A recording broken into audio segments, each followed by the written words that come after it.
abseits fahren. Richtig krass ist das da, wie die Leute leben. Was diese Städte, die sehen nach Wohlstand aus und dann kommst du 50 Kilometer aus der Stadt raus und dann einfach krank, dieser Unterschied. Die, wenn kein Esel haben und kein Bulldog, dann flücht halt die Oma. Ne? Der Opa voll gespannt oder irgend sowas, keine Ahnung. Voll krass.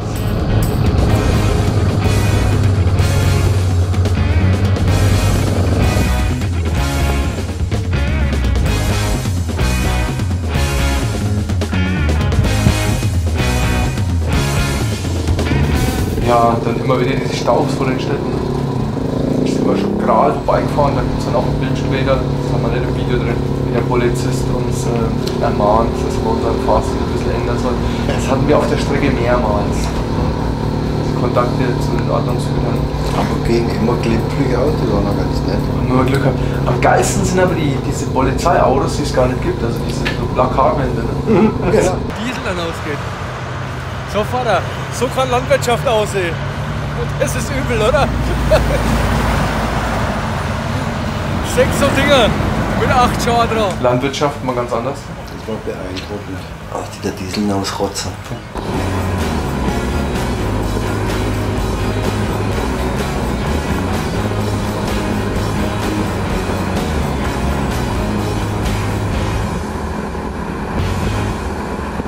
Regen, wenn es regnet, dann richtig.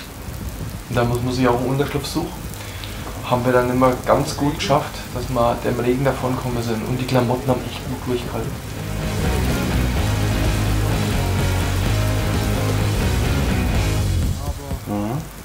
Kann man wirklich sagen. Und wenn man dann mal so eine kleine Tankpause hat mit WLAN, hat man es gleich ausgenutzt, hat die Social Medien vollgeknallt mit Bildern. Also es hat voll zugemüllt. Allem, was wir gehabt haben, ein Bild nach dem anderen, ein Text hinterher. Wow, wow, wow. Die lokale Werkstatt. Oma. Schweiße. Oh ja, da kommen wir zum Alexander. YouTube-Star. Ja, der schweißt besser als er singt. Das war so hart. Ich meine, angefangen war Schweißgas, haben wir zugedreht, dann nein, du Junge, das geht nicht, wir drehen da schon mal den Hahn da auf. Das war schon hart, oder? Der ist irgendwie von ewig weit hergelaufen, schon mit dem Helm auf dem Kopf, in diesem Overall, oder? Genau. Arbeiteranzug, den haben sie daheim angerufen. Der war quasi auf Bereitschaft.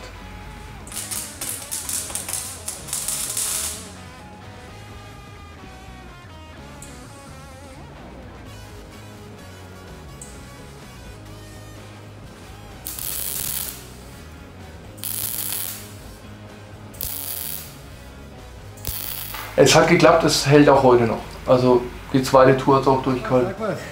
Sag doch mal was. Napaluski, was wolltest du sagen? Video. YouTube. Ja. Ja, Manuel, und du? Alexander. Gut, Alexander. Unser Schweißhelfer. Genau. 1A. Und das ist der Chef von der Alexander. Ja gut, und der Alexander, der hat es geschweißt und der Alexander, der Chef, der hat es zugelassen und es hat alles Geknete gekostet und das ist halt geil, ne? Also da wird einem schon geholfen. Die wissen, wie man feiert. Ja, und dann auch wenn bei uns irgendwie Kommunion ist, dann ist das Hotel zu und da bist du halt bei der Abschiedsfeier oder Abschlussklassenfeier mit dabei, ne? Ich bin beim freundlichen Renault-Händler. Wir hatten eine Adresse als Yamaha-Händler hier ausgeben, der Jörg. Der Jörg, der wartet da draußen.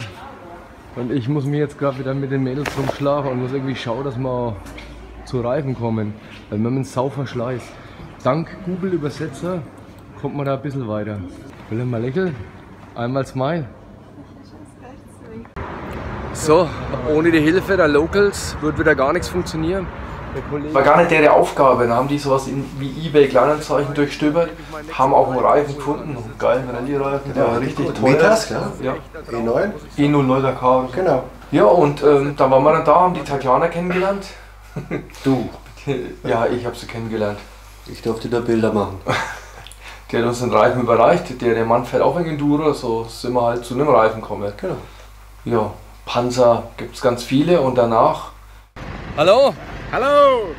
I'm from Russia. richtig was vorgehabt, 9200 Kilometer oder was mit einem Fahrrad und das quer durch Russland von Moskau nach Vladivostok. Absolute Leistung, ja. Ja, Das und ist- da fährst du aber Monate. No engine.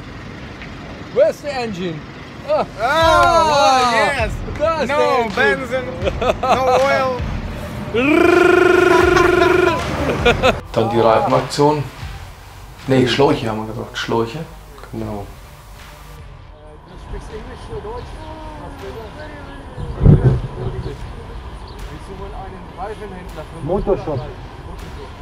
Den mit der Uniform haben wir angesprochen, weil wir erst gedacht haben, das ist ein Bulle, gell? Oder irgend Ja, sowas. genau. Wir sind dann haben wir so Hilfs-Sheriff gewesen, der Wachmann. Ja, das ging hin und her. Telefonat nach Telefonat. Fahrradhändler, Reifenhändler, Autohändler. Man glaubt gar nicht, was die Stadt alles hergeben hat. Also es hat nichts gegeben, was eigentlich für uns passt. Die haben sich wirklich alle Mühe gegeben. Wir haben dann auch in diesem Einkaufsladen unten in der Kantine gegessen, auf Kosten des Hauses. Zuletzt kamen ein paar Schläuche raus, die hätten eigentlich in der Uralspann gepasst. Die waren auch von der Qualität her nicht so hochwertig, wie wir es gern gehabt hätten. Aber it works. Es hat einfach funktioniert. Der Wachmann, der konnte bis 3 zählen auf Deutsch und aufstehen, setzen, liegen sagen.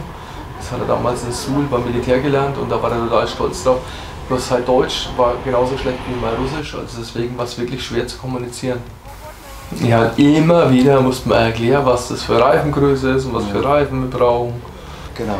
Und dann sind wir 3 oder 4 Händler abgefahren. Dann haben wir irgendwann mal diese komischen chinesischen Schläuche gehabt und im nächsten haben wir die russischen bekommen, die von der Qualität wirklich besser waren. Und dann sind wir Zum Wolfgang. zum Wolfgang rausgefahren. Zum Motorradclub. Bikerclub von Cheetah. Also das ist, ich denke mal, die rustikalste Dusche, die ich jemals gemacht habe. Hier stehen unsere Babys. Wohl behütet, wohl bewacht. Hier gibt es alles mögliche, Pitbull. Hier gibt es einen Schlittenhund, hier gibt es einen weiteren Pitbull. Also relativ sicher. So, hier geht es jetzt zu der Dusche. Das ist wirklich mal spezial. Hier ist die Warmwasserversorgung. Geht die Leitung entlang, geht hier rein, schlängelt sich hier permanent rum, dass sich das schön aufwärmt. Dann geht es da hinten hoch und dann geht es oben in die blaue Tonne. Und siehe da, hier ist die Duschkabine. Ja, und so sieht es hier in Russland aus, die rustikale Art und Weise. Hier ist der Warmwasserspeicher. Ja, beim Wolfgang draußen hast du dann erstmal geduscht, dich akklimatisiert. Er wollte eigentlich, dass wir in der Hütte schlafen, aber wir haben es vorgesehen, es war einfach besser draußen zu schlafen. Duschvorhang gibt es leider keinen. Das war schon irgendwie strange Location. Und der Schlafplatz war toll. Ja. Hinten dann. Aber den hat man später gesehen. Ne? Ja. Richtiger Motorradclub, richtiger Rockerclub mit eigener Band und keine Ahnung, was die alles gemacht haben abends für uns. Wir waren aber nicht drin. War richtig aufgespielt, da ist plötzlich die Musik losgegangen. Ich Ja, wollte da gar gekocht nicht. haben die, ja, Ja. gell? Kartoffeln geschält, dann weiß der Geier, was da alles veranstaltet. Rest in Peace, muss ich einfach sagen. Der hat sich vor einem Jahr sowas in die Luft gesprengt. Irgendwie wollte einen Tankschweiß und ist jetzt nicht mehr auf dieser Welt. Mhm. Und das fehlt auch der ganzen Motorradszene. Solche Leute, die Ja. sowas so unterstützen, die da Das so stimmt. mit dem Geist und Leben dabei sind. Ja, gleich nach den ersten Metern ging es schon wieder los. Hat es wieder einen Reifen rausgehaut. Aber richtig, das mal. Ob die zu heiß sind oder zu hart rangenommen sind, das weiß man mal gar nicht. Ich meine, die haben vorher richtig gelitten auf dem Geländeweg. Ne? Und ich hatte Angst, dass der Reifen kaputt geht, wenn wir noch ein paar Meter rollen. Scheiße.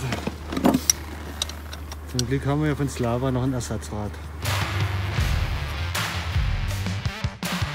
Wahrscheinlich ist das einfach eine Materialermüdung, was wir da gehabt haben. Und man darf nie vergessen, wir sind das an Kilometern gefahren, was andere nicht einmal im Jahr fahren. Ja. Und da darf das Material auch mal leiden. Kannst du dich eigentlich noch erinnern, wie viele Reifesätze wir runtergefahren haben? Ich kann es nicht nach, also ich müsste da wirklich eine Strichliste für, aber es waren abartig viele. Wir sind ja schon jeder mit 2 Satz losgefahren. Ne? Einsatz aufgesattelt und Einsatz gefahren. Genau. Unterwegs haben wir dann auch nochmal irgendwie gekauft. 2, 3, 4. 4 Satz Reifen. Und Platten haben wir aber mehr gehabt. Aha. Ja, ich weiß gar nicht, das Zimmer muss dann Richtung Erkutz gewesen sein. War auf jeden Fall wieder was Sauberes, was nichts mit Zelten zu tun gehabt hat. Mhm. Mit eigener Dusche. Schau mal mein Zimmer mit Doppelbett. Die Toilette. Da ist man nackt ist. Die Dusche. Voll geil, ne? Das ist einfach nur genial. Das war dann in Ulan-Ude, wo wir den Spannreifen drauf gezockt haben. Ja, in Irkutsk haben wir dann wieder über den Walter eine Adresse gekriegt, wo es die Reifen gegeben hat. Mhm. Und da hat sich jeder einen Satz raussuchen können und von dem Satz hat es immer nur einen gegeben. Haben wir es ausgekartet gehabt, wer den Straßenreifen nimmt und wer den Rallye-Reifen nimmt. Und die Straßenreifen waren mir lieber, weil die zum Montieren besser waren. Aber das war ja wurscht, ne? Ich habe beide drauf geknallt, also dieser Rallye-Reifen, der hat mit der Hand echt wehgetan. Und mit dem Straßenreifen bin ich ja letztes Jahr noch am Bodensee runtergefahren. Ja. Der hat fast 10.000 Kilometer runter gemacht hinter.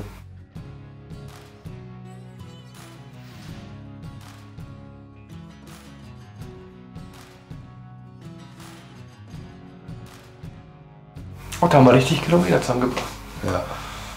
Ja, dann die gute Dame, die multi-sprachfähig war. Deutsch, Russisch, Englisch, Die ganze Zeit Fränkisch. verarscht uns. Alles konnte die. Fließend Deutsch. 1, 2, 3, 4, 5. Может также быть пюре вместо хлеба. А как пюре вместо хлеба? Брод это брод, картошка это картошка. Brot ist Brot und Kartoffeln sind Kartoffeln. Okay. Рис? Ries, ja. Рис, поджарка свиная, свинина. Gut, gut. Willst du auch noch was sagen? Okay. Вы взяли рис и свиную поджарку, а пюре это картофельное пюре. Как ее вместо хлеба? Schön. Две морковки Die по-корейски. kann Deutsch, du kannst Deutsch, ne? Что? Guck, ich sagte, die kann Deutsch. Ja, gut. Ja, gut, gut. Ja, passt. Брод сколько? Ja. 4, ja. Чай, кофе, Ja, Kaffee. Kaffee. Mit Milk? блэк. Leck. Mit Milch. Milk. Also ich kann auch Englisch, guck. Ja, guck, alle Sprachen. Ja, und wir. Englisch, Deutsch und wir Russisch. wir können gar nichts. Gar nichts. Я говорю, я такая знаю. Guten Tag, auf Wiedersehen. Ja, Hey, ja. Mann! Ja.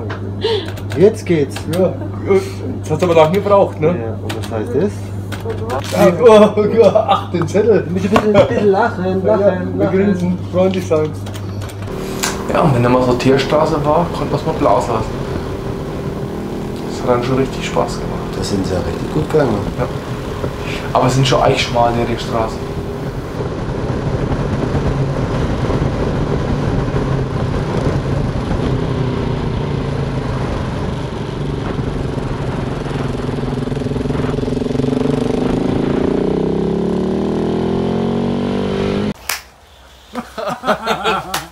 Das war, glaube ich, das Hotel, wo wir die Mopeds direkt vor der Tür angekettet haben, an ihrem Geländer. Da waren sie gar nicht so begeistert. Ja, mich haben sie seltsamerweise immer in Frieden lassen, die Schnaken. Du hast ja echt oft schlimm ausgesehen, verstochen, wie du warst.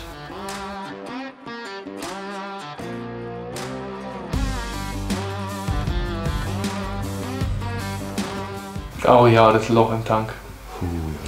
Kein Mensch auf dieser Erde braucht sowas. Ja, das sind die zu dämlich bei Remus, ihr Gewinde da reinzumachen in den Auspuff. Wahrscheinlich kommen sie noch, wenn du was sagst, damit, dass man das immer nachziehen muss oder festkleben muss. Das funktioniert im Auspuff nicht. Wir haben das dann so gelöst, ich habe die Löcher aufgebohrt und habe Gewindenieten gepresst. Richtig große von Sardimo und das hält jetzt auch. Ja, weil das ist schade, wenn man so einen teuren Schalldämpfer noch nacharbeiten muss. Das ist das eine, die Ursache.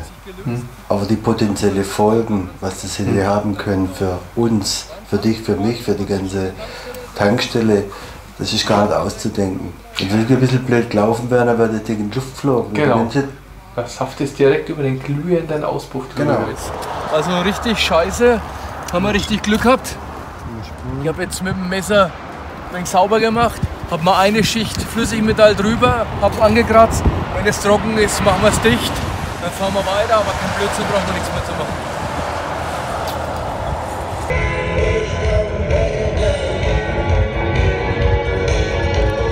Public Viewing in Wolgograd, ehemalig Stalingrad. Und ich bin dabei. Wolgograd haben wir ganz viel Sightseeing gemacht, aber ich glaube, mit der Kriegsscheiße müssen wir keinen Nerv. Also wir haben uns das angeschaut und ich finde, es ist auch wichtig, wenn man vor Ort ist, das anzuschauen, aber ich könnte nie erzählen, wie das dort war und was das in mir ausgelöst hat. Das war einfach viel zu viel, was wir gesehen haben. У меня английский. По-английски говорите? Er will gerade nicht mit mir reden. Wir würden nie an unser Hotel zurückkommen, wenn wir unser Google Maps nicht haben, das iPhone 8 von Jörg, das ist der Lebensretter, weil keiner unser Hotel hier kennt. Und dass du das in Deutsch navigierst, das wird so eine Sache. Mit roten Ampeln sind das auch nicht so. Ey, die schöne Schnitte einfach überfahren, das kann man doch nicht machen. Es ist echt klasse. Hopp, sag doch auch mal was dazu. Was soll ich dazu sagen? Ich hoffe, da gibt mir mein Telefon wieder. Ein Traum. Zeigt es nicht meinen Kindern. Also die waren so nett. Optimal. Der Ausblick ist toll.